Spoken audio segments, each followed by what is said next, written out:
बांग्लादेशियों की तरह से रहो, रोहिंग्या की तरह से रहो।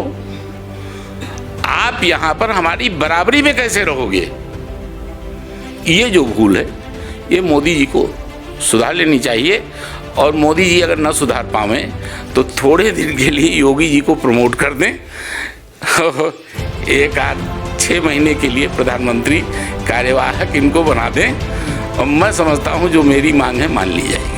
जिस गुलामी से 1000 साल के बाद हम मुक्ति पाए थे, अगर प्रजातांत्रिक ढंग से वो तलवार के दम पर थी, और अगर वोट के दम पर ये सत्ता अगर मुगलों के हाथ में, मुसलमानों के हाथ में, इन अताइयों के हाथ में फिर चली जाएगी, तो जरा सा आप हमें बताइए कि हमारा भविष्य क्या होगा, इस देश का भविष्य क्या होगा, भारत का भविष्य क्या होगा। और ये जो दलित और जाति और पांत और OBC ST, मैं नाम नहीं जानता हूँ, मैं सब इनके नाम नहीं लेता हूँ, मैं तो हिंदू कहता हूँ, हिंदू हूँ, मैं इन सब को एक मानता हूँ। नमस्कार, यूपी टीवी में आप सभी का स्वागत है। दरअसल हम इसमें बाराबंकी जिले में मौजूद हैं, और बाराबंकी जिले में मौजूद है तो इस समय हम एक ऐसे शख्सियत के घर पे मौजूद हैं जिनका इससे पूर्व जो है, अगर कहें तो बाराबंकी जिले में इनके नाम का खौफ रहता था। अब ये खुद ही बताएंगे कि आखिर खौफ क्या था। दरअसल हम इसमें मौजूद हैं रणजीत बहादुर श्रीवास्तव के घर पर, और हम इनकी बारे में चर्चा करेंगे। आगामी विधानसभा का चुनाव चल रहा, भाजपा के वरिष्ठ नेता भी हैं, तो इनसे चर्चा और परिचर्चा दोनों करेंगे। दादाजी, सबसे पहले तो आपका यूपी टीवी में स्वागत है। नमस्कार। पहला क्वेश्चन हमारा यही है, जो हमने खौफ की बात कही है, पहले आपका एक नाम लेता था, आप अभी बता रहे थे लाला रंजीत, तो इसका मतलब क्या था? देखिए, हमने तो कभी किसी को कहा नहीं कि मैं लाला रंजीत हूँ। लाला रंजीत पढ़ा कैसे? जैसे रंजीत बहादुर श्रीवास्तव आप कहते हैं अपने आप को, तो लाला रंजीत। जनता किसी को क्या संबोधन देती है ये तो जनता जाने। फिलहाल रही खौफ की बात, तो हमारा खौफ था किस पर? हमारा खौफ यहाँ के बदमाशों पर था जो हमारे मुखालिफ थे। आम जनता से कभी हमारा कोई सरोकार नहीं रहा, ना आम जनता में हमारा कभी भय रहा। ये दोनों चीज़ें अलग अलग हो गई। हाँ, ये ज़रूर है कि मैंने उन लोगों का वर्चस्व तोड़ा जो यहाँ पर जनता को भयभीत करते थे। अब उनका वर्चस्व तोड़ने में अगर मेरा भय व्याप्त हो गया होगा तो ये अनजाने में है, मेरी जानबूझ करके तो ऐसा कोई कर। अच्छा, अगर बात की जाए भाजपा के वरिष्ठ नेता हैं, तो आप यहाँ से 2 बार चेयरमैन हो चुके हैं, मतलब नगर पालिका के अध्यक्ष थे, लेकिन यहाँ पर समाजवादी पार्टी के विधायक हैं, तो कितना टफ रहा है चुनाव समय आपके लिए लड़ना? देखिए, हमारा चुनाव टफ नहीं रहा। हाँ, और हमारा आज भी चुनाव टफ नहीं है।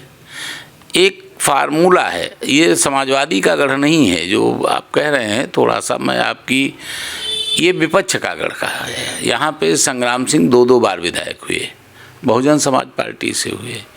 इससे पहले पार्वती देवी, रामचंद्र भगत सिंह कम्युनिस्ट से 3 बार विधायक। पिछले 10 साल समाजवादी पार्टी लगातार जीत रही। मोदी और योगी लहर में, लहर में जीत रही है। उसके कुछ समीकरण हैं यहाँ पर। समीकरण ये है कि यादव और मुस्लिम बाहुल्य क्षेत्र ही है।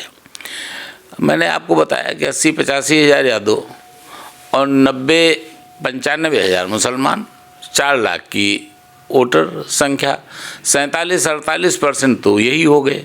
तो जाहिर सी बात है किसी भी दूसरे को चुनाव लड़ करके जीतना थोड़ा टफ तो ही है। लेकिन चुनाव में कुछ योजनाएं भी होती हैं, कुछ गणित भी होता है, और कुछ आदमी के अंदर अपने कुछ गट्स भी होते हैं। मैं चुनाव जीतता हूँ, कैसे जीतता हूँ ये दुनिया जानती है। आपको लगता है कि जो उम्मीदवार यहाँ से उतरते हैं वो असरदार इतने नहीं रहते हैं? नहीं, देखिए, मैंने आपको बताया एक योजनाबद्ध तरीके से रणनीति क्या होनी चाहिए यहाँ पर।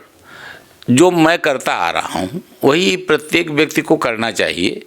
यहाँ पर चूँकि मुस्लिम यादव बाहुल्य सीट है, इसलिए यहाँ पर मुसलमान जो वोटर है, ज़रूरी है कि ये बटे, ज़रूरी है ये बढ़ जाए, और यादव वोट यहाँ का जो है वो कटे, यानी वो हमारे पक्ष में आए। तो जब ये 2 काम जो आदमी करने में सफल होगा, वो यहाँ पर चुनाव जीतने में सफल होगा। अभी आप हमसे एक सवाल पूछेंगे, मैं जानता हूँ, मैं पहले से तैयार बैठा हूँ। लोग ये कहते हैं कि मैं मुसलमानों का विरोधी हूँ, और जाहिर सी बात है कि जितनी खुल करके आलोचना मैं करता हूँ शायद उत्तर प्रदेश में कोई नहीं करता होगा। हिंदुस्तान की बात मैं नहीं करता हूँ। किंतु इसके बावजूद जब मेरा चुनाव आता है या आया तो यहाँ के मुसलमानों ने एक निर्णय लिया था कि भैया लाला को, जो आपने नाम लिया, यहाँ पे हमें लाले लोग कहते हैं, लाला को हराने से हमें क्या मिल जाएगा? आदमी तो बहुत अच्छे हैं, काम तो सब कर देते हैं हमारा, अरे थोड़ा बहुत कह लेने दो। डर तो नहीं है कहीं उनका? नहीं नहीं भाई, नहीं, डर तो नहीं कि मतलब डर के मारे? नहीं ऐसा नहीं है। हाँ। हमें मुसलमान से ही हार का सामना भी करना पड़ गया था, निर्दलीय जब मैं लड़ा था। मोदी जी को गुजरात में मुसलमान वोट देता है, गुजरात का मुसलमान वोट उनको देता है। अभी जब चुनाव हुआ 14 का चुनाव, तो आपने सुना होगा कि भारतीय जनता पार्टी मुस्लिम बाहुल्य क्षेत्रों में जीत करके चली आई, तो मुसलमानों ने दिया नहीं तो जीते कैसे? बिल्कुल। तो ऐसा नहीं है कि मुसलमान हमें वोट नहीं देता, लेकिन हम अपनी विश्वसनीयता मुसलमानों में बना नहीं पा रहे हैं, कह रहा हूँ। आप क्यों नहीं टिकट की पैरवी करते? अगर आप इतना अच्छा चुनाव यहाँ से लड़ रहे हैं तो आपसे अच्छा कोई उम्मीदवार ही नहीं हो सकता है। देखिए, हमारी जो लोग आदत को जानते हैं वो ये जानते हैं कि मैंने कभी भी जीवन में परिक्रमा नहीं की है किसी की, अपनी पार्टी के नेताओं की भी परिक्रमा नहीं की है। और चूँकि मेरा इतना बड़ा कद रह चुका है, आपने खुद ही कहा, तो जनपद में मेरा कद रहा चाहे जिस तरह से रहा, तो हमारी परिक्रमा करने लोग तो खुद ही आते रहे, तो जिसकी खुद ही परिक्रमा होती वो किसी की कैसे परिक्रमा करने जाएगा? परिक्रमा नहीं करता हूँ। अभी कल योगी जी का एक बयान आपने 80 बनाम 20, ये मेरी बड़ी तमन्ना थी। पेपरों की आज हेडिंग थी, मेरी बड़ी तमन्ना थी। देखिए, ये आंकड़ा विषय ये नहीं है, आज हमारी रोजी रोटी का विषय नहीं है। दाल रोटी हर आदमी खाता है, जानवर खा लेता है। बात सिर्फ ये है कि हमारा भविष्य कैसे सुरक्षित होगा। ये धर्म जो आज आतंकवाद का पर्याय हो गया है, ये इसको आपदा के रूप में लोगों को लेना चाहिए। और जो योगी जी ने कहा है, इसको मैं थोड़ा सा आगे और बढ़ा देता हूँ। ये आज़ादी के समय 892 का औसत था, आज की तारीख में 20 और 80 का औसत है।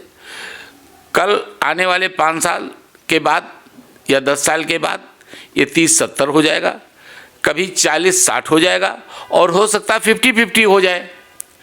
तो जो एक आशंका, जिस गुलामी से 1000 साल के बाद हम मुक्ति पाए थे, अगर प्रजातांत्रिक ढंग से वो तलवार के दम पर थी, और अगर वोट के दम पर ये सत्ता अगर मुगलों के हाथ में, मुसलमानों के हाथ में, इन आताइयों के हाथ में फिर चली जाएगी, तो जरा सा आप हमें बताइए कि हमारा भविष्य क्या होगा, इस देश का भविष्य क्या होगा, भारत का भविष्य क्या होगा।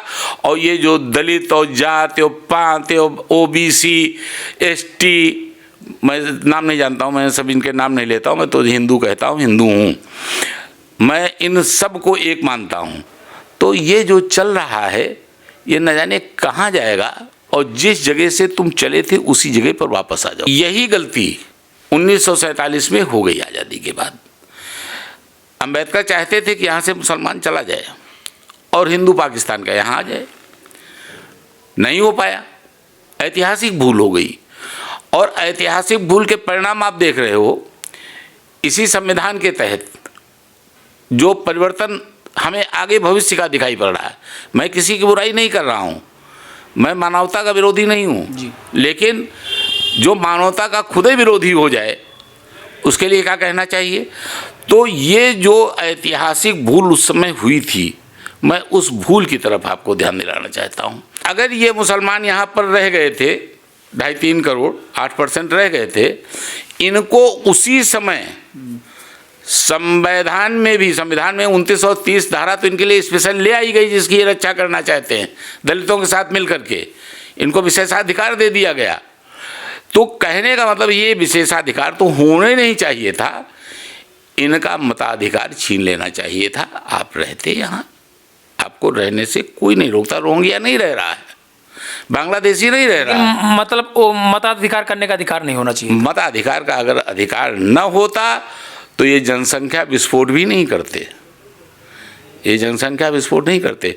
आज की तारीख में ये जो CA क्या सब, मैं अंग्रेजी ज़्यादा जानता नहीं, ये NRC क्या है, ये कुछ ना करें, इनको मताधिकार से वंचित कर दें, किराएदार मान लें, किराएदार घोषित कर दें अपना। देखिए राम जन्मभूमि में यही तो फैसला आया कि बाबर को विदेशी माना गया, नहीं माना गया, और राम को यहाँ का मूल मान लिया गया।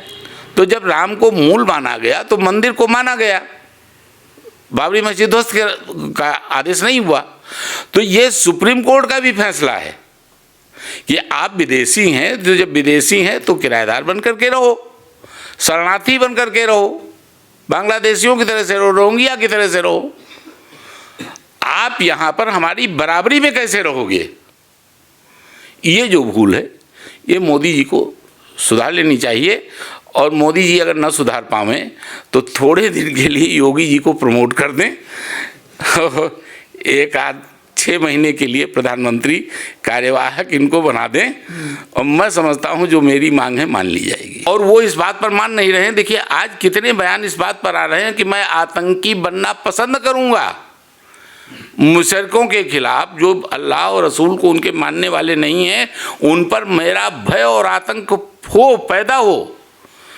लेकिन शायद वो भूल गए कि हमारे भगवान श्री कृष्ण ने गीता में तुमसे पहले ये कहा था कि अर्जुन गांडी उठाओ, ये सामने जो ये पापी दुराचारी ये सेना जो तुम्हारी कौरवों की खड़ी हुई है, इसको मृत समझो, तुम तो केवल निमित्त मात्र हो, ये तो सब पहले ही मर चुके हैं।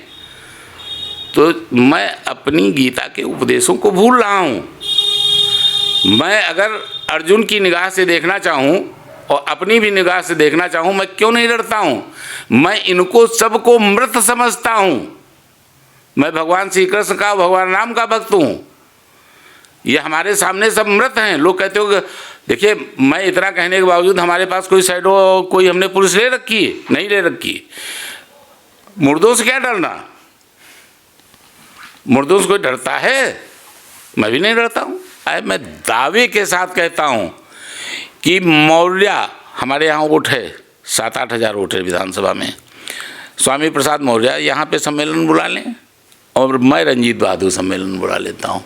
देख लीजिए मौर्य किसके पास जाएगा। मैं आपको बता दूँ, अब आप हमें एक बहुत छोटा सा अदना सा सिपाही मानिए जी, एक अदना सा सिपाही मानिए, और इस इंटरव्यू को लेने के बाद आप चलाएंगे नहीं, कितना चलाएंगे मैं नहीं जानता हूं, लेकिन पूरा चलाएंगे भाई साहब। नहीं, आप एक बात का जवाब दीजिए कि हमारा ये जो कथन है, जितनी बात है, यही बात मैं जनता के बीच में अगर बोलूँगा जाकर के, तो जनता ये जात भेद से हट जाएगी, नहीं हट जाएगी? लगता है सदर इस बार फतेह होगी मिशन? कोशिश करेंगे। फिर कैसे कह दिया कि 6 के 6 जीतेंगे? देखिए कोई आदमी अब क्या रिजल्ट दे देंगे आपको? लाला बनना पड़ेगा। फिर मैं अगर रिजल्ट दे दूंगा तो आप कहेंगे कि ईवीएम सेट करके रख ली क्या? रंजीत बहादुर श्रीवास्तव बनकर आप कोशिश करेंगे, फिर लाला रंजीत बनकर? नहीं, देखिए वो पुरानी बातें हैं। हाँ। वो पुरानी बातें हैं। मैं लाला रंजीत होता तो 15 तो बूथ जरूर कैप्चर कर देता यहाँ के। हाँ। लेकिन अब ऐसा कुछ नहीं है। चलिए, यूपीटीवी से बात करने के लिए बहुत धन्यवाद। यूपीटीवी के लिए शिवम अवस्थी की रिपोर्ट।